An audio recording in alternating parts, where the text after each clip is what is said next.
Barney and I were wandering by the river at the edge of Merryvale Forest, where the water always seems to sing its own secret tune if you listen closely.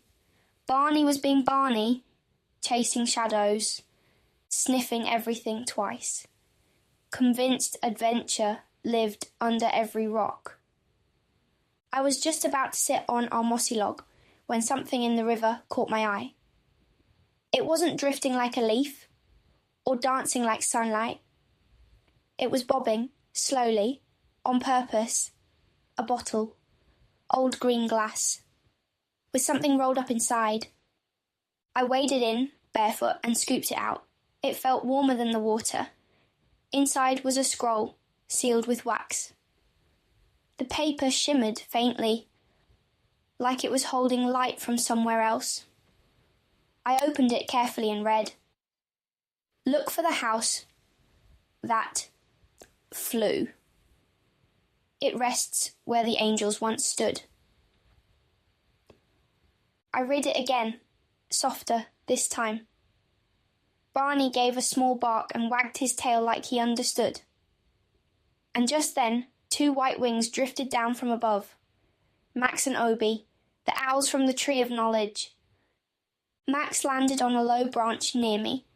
Obi settled beside Barney, calm and quiet. "You found the first clue," Obi said. Max nodded. "It's about the house of Loreto." "The house that flew," I echoed. "A house that flew." And just like that, our journey began. We followed the river, past the bend, deeper into the trees. The air felt different, like something sacred was just ahead. Eventually, we found a quiet meadow I'd never seen before.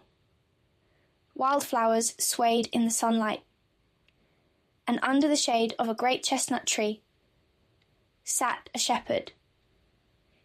He looked up as we approached and smiled, not surprised at all. "Ah," he said softly. "So, you found it." I stopped. How did he know? He hadn't seen the bottle, hadn't heard us talking, and yet he knew. Barney stayed close to my side. Even he seemed to sense it. This wasn't just a walk in the woods anymore. The shepherd told us a story, not just any story, her story. Mary's house. The holy house of Nazareth, the place where the angel Gabriel came, where Jesus grew up, where love and heaven once lived under a simple roof. He said that in 1291 AD, Nazareth wasn't safe anymore. The Mamluks were invading, churches were destroyed, holy places lost, but not this one. The holy house vanished, and then it appeared in a place called Tsato, in Croatia. No one knew how it got there. It didn't have a foundation. It just was, resting quietly in a field. There was a priest there, Father Alexander Georgievich. He didn't know what the house was either, so he prayed. And that night, Our Lady came to him in a dream. She told him, "This is my house, the one from Nazareth, where the angel spoke to me, where Jesus lived."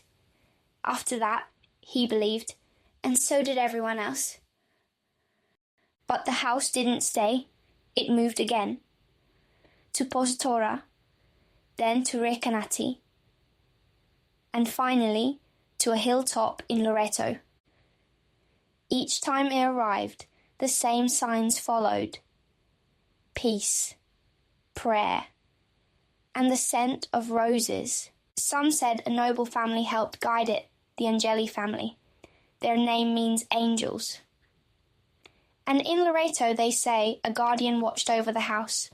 At first, he didn't believe it was real, but after seeing so many miracles, after hearing so many prayers, his heart changed. He became one of its protectors. I stayed quiet for a moment, trying to picture it all. A little house, flying without wings, landing in fields and villages, bringing peace and roses wherever it touched down. Barney nudged my hand. Max and Obi perched nearby, calm and watchful. I looked at the shepherd. Do people still go there? I asked. Every day, he smiled. To pray, to crown her, to remember. I smiled too, because somehow, even though we hadn't left Merryvale, I felt like we'd just travelled across centuries, all because of a little bottle in the river.